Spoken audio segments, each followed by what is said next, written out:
Hi, friends. Welcome to Tabletop Tonight. I'm Ruel and today on the tabletop is Wine Cellar. I want to thank 25th Century Games for a copy of the game, which I'm previewing here. This is not a final production copy, but it's pretty close to the real thing. So you can click on the link below to check out the Kickstarter campaign. And what Wine Cellar is a game about collecting wines. And if you know me, I do enjoy the occasional glass of wine. I have belonged to a couple of wine clubs in the past, but I don't partake as much as usual. But boy, oh boy, I can appreciate the spirit of the game here, which is collecting wines for your cellar or your collection. I'm going to be playing a solo game, which is based on the two-player rules. So this game can actually play 1 to 8 players, and you just strip down the deck depending on how many players you have. So in the two-player or solo version, you're going to have 18 cards, and they are numbered 1 through 18. And what I've done is shuffled them up. I've given our AI opponent, deck of cards here. You're going to start with 2 in the middle here. These are the client cards, chosen 2 at random, and these are basically like your secret missions. In the multiplayer game, you wouldn't reveal these to anyone, but in the solo game, you can see which one is where. So on your turn, you're going to do very simple. You're going to take one of your wines and use it to bid on. And these are the wines that are available right now. And the reason of what you're trying to bid on are these things here, depending on your clients. In my case, my clients want this type of wine here, these two here. And in a two-player game, you're going to get 3 points for every wine from the good old US of A. USA. And then these types here are going to give you, so that'll give me 3 points, 2 points here, and 1 point there. And these are called the wine types. So in this case, this is a white wine, and this is called red wine. All right, so now that's what we know I am going for. And then let's take a look at what our opponent, has. They're looking for sparkling wines and a rosé, and the country of origin for their wines is going to be France. Okay, so on your turn, and this is similar to the multiplayer game, you're going to take a look at these, and you're going to bid on these 2 wines. Now, I look at this one right here. Already I see, hey, this is from the USA. If I get this into my wine cellar, it's going to be worth 3 points. And then this one here, this type is a red wine, and I also want red wine, so it's a really interesting choice. Do I go here or here? And this is also white wine, so that actually, this is the one I want here. So that's cool. Now, here's the thing. You're going to be bidding using these wines, so as you collect wines into your cellar, you're going to be giving up wines as well. So it's a nice little push and pull, because I don't want to give up, like for instance, this one. I don't want to give that up because not only is it red, it's also American. So I want to keep this, but I'm going to need to bid on these higher than so I get my first choice. Let's see. So I'm going to go with, why don't we go with this? I'll bid 3. I feel like either one's good for me because, well, actually, I really want this one. Man, do I go a really high one? Oh man, this is interesting. Now here's a low one. I don't want to use that just yet. Oh, it's such a tough decision. I mean, I do have a couple of a 16, a 17, and 18. I do have some high ones here. Here, I'm going to bid 16 so I can get what I want. Now, is going to draw this bit. I'll shuffle up just a little more here. They're going to draw cards. Now, on the first turn, they're going to draw 2. Okay, so let's take a look at what they get. Here's my bid. They have a 6 and a 7. Now, I've got the highest, so I'm going to go first. I want this one because it's got the U.S. flag and it's a white wine. So I'm going to rotate this to the right here, or turn it this way, because this is how I'm going to store my wine in my cellar. So that goes there, and once it's there, it cannot move. And what you're going to be doing as you collect wines, you're going to add them either above or below the collected wines. And I'll talk about that in just a second. But first, my bid goes over here, and then would take this wine, and what does is just discard this, so we'll take that out of the game. And then the lowest card goes to the middle here, and then this will be one of their bid cards. So every turn for the solo game, you're going to be adding one to Eno's, and then they're going to bid from there. So now these are the cards we're bidding on.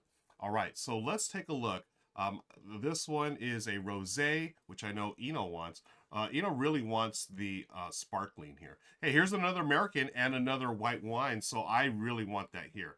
But here's the tricky thing, folks. Let's say I get this into my cellar.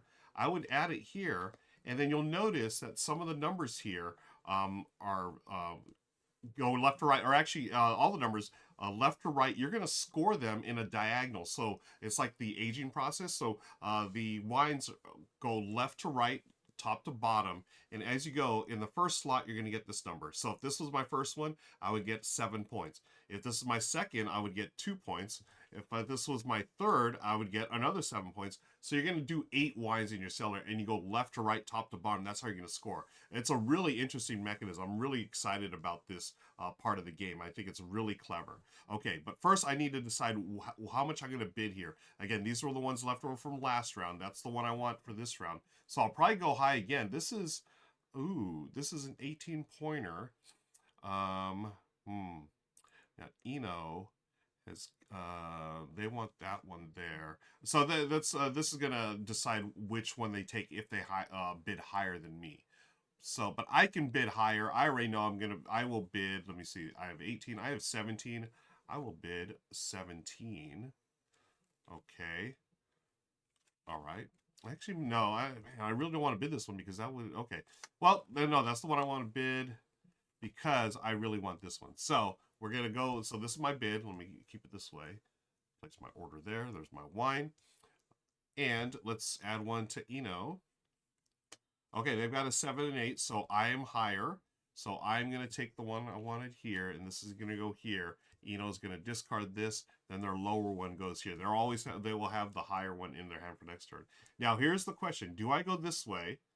Okay, so, I mean, first, if I put it this way, I'd score 7 points, then 2 points, for a total of 9.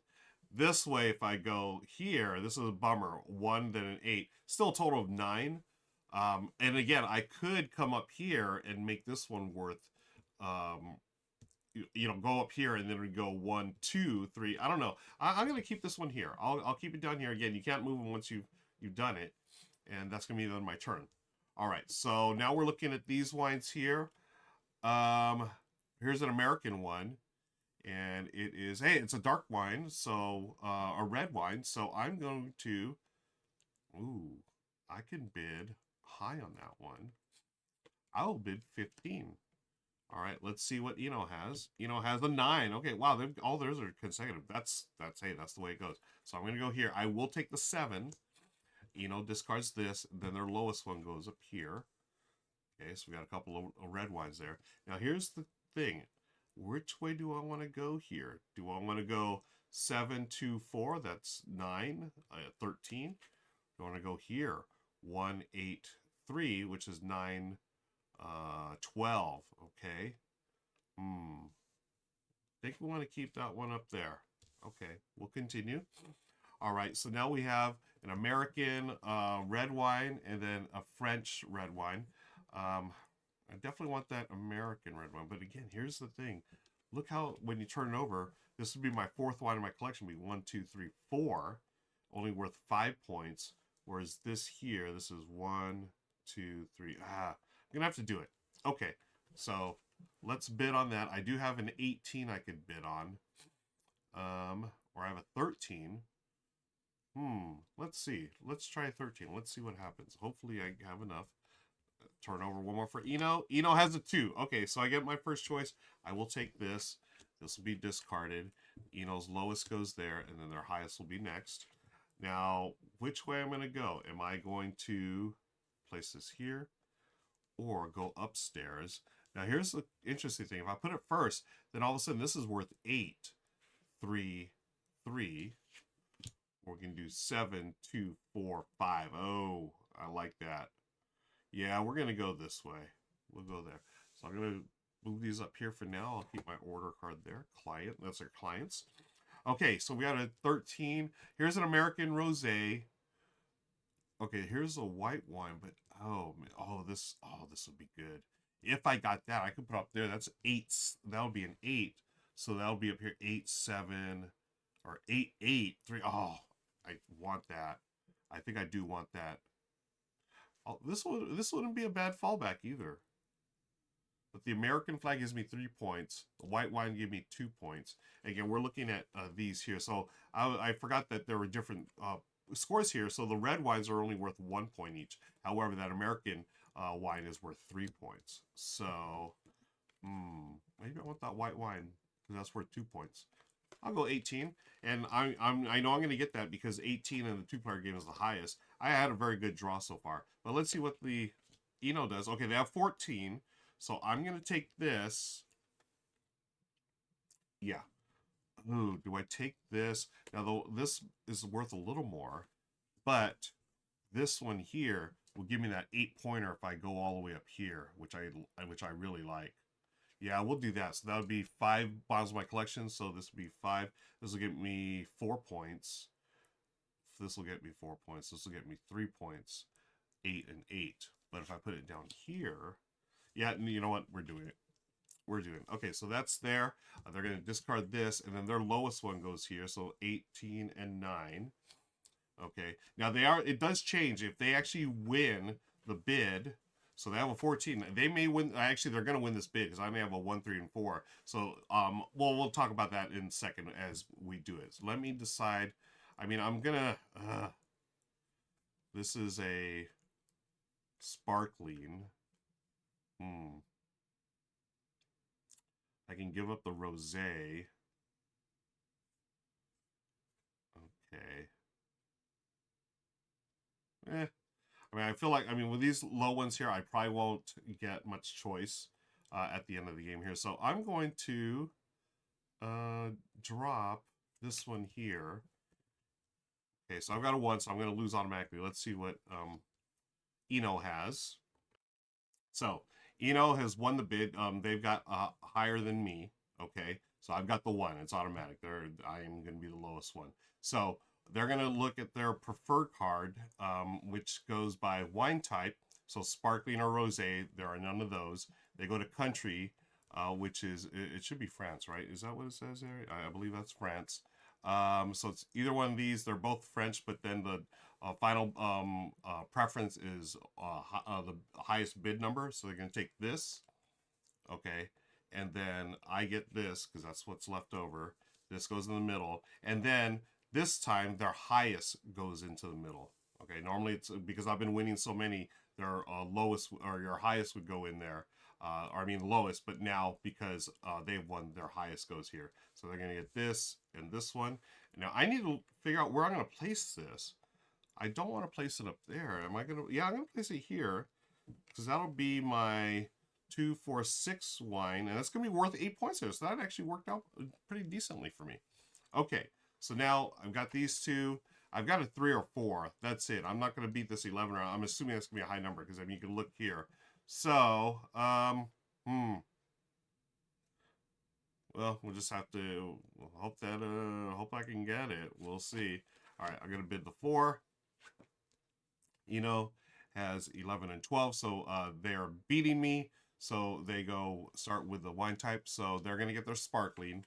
That goes away. Then their highest card goes here, and then I take this one, and this one goes in here, and then these will be the remaining. Where am I going to put? Ooh, I could go up here and throw everything off, but I'm going to start 5, 7, 5, 4, 6, 7, 4. No, I don't like that because I want these 8s. 8, 8, 3, 3, 4, 8, and 2. Okay, and then we go here. They got the higher bid, so they look at their thing. There is no sparkling, there's no rosé, so we get country of origin, so that goes there. And then I will take this here. That goes, actually gets discarded now. And then I'm going to try to figure out where am I, so I don't want it up here. I will take, yeah, this is what's tough. Like, I really wanted to slot this in somewhere else, right? But I'll take this here. And that is the game. Look, I've made my wine collection here. This is my cellar. Let's take a look at final scoring. Okay, I'm going to grab my Post-it and my Sharpie and my calculator. Let's calculate the score. So start with the cellar values. We're going to go left to right, 1 through 8. There's going to be 8 cards in your collection or in your cellar. So I've got 8 plus 8. Okay, third card is 3. It just happened to line up sort of perfectly here. Fourth card is also 3. Fifth card is 4 points. Sixth card is 8 points. Seventh card is 2 points. And the 8th card is 3 points. So I've got a cellar value of 39. 39. Okay. I'm old school here. I love the analog stuff here. So let's clear that out. Now we're looking at client bonuses, right? So I'm going to get 2 points for every white wine. Let's look at those symbols. 1, 2, 3, 4. So that is 8. Hey, I can do that math in my head. Imagine that. And then I got 1 point for every red. So let's take a look at that. 1, 2 points, 3 points. Okay. And then finally, we get 3 points for every American wine. Okay. For the 2 players, it's American wine. When you have 3 or more players, you're going to get these 2 into play, and then 7 through 8, all 4 of these in play for 3 points each. But just for this 2-player or solo game, just the U.S. wine. So 1, 2, 3, 4, 5, 6. Hey, I did all right with that. So 18 on that. So I've got, for a total of 39, plus bonuses 8, plus 3, plus 18, whoops, plus 18, equals 68. And in the solo game, we go over here, 68 is still fermenting. Hey, I'm a capable sommelier. Not bad. 4 more points, I would have been a master sommelier. So I'm happy with that. And friends, that is going to do it for Wine Cellar. Be sure to click the links below for more links on how you can find out where I'm streaming or playing games or hanging out with other folks. And also check out the Kickstarter campaign on those links below. Thanks again. Be sure to hit the like and subscribe button. Until next time, we'll see you here on Tabletop Tonight. Bye, friends.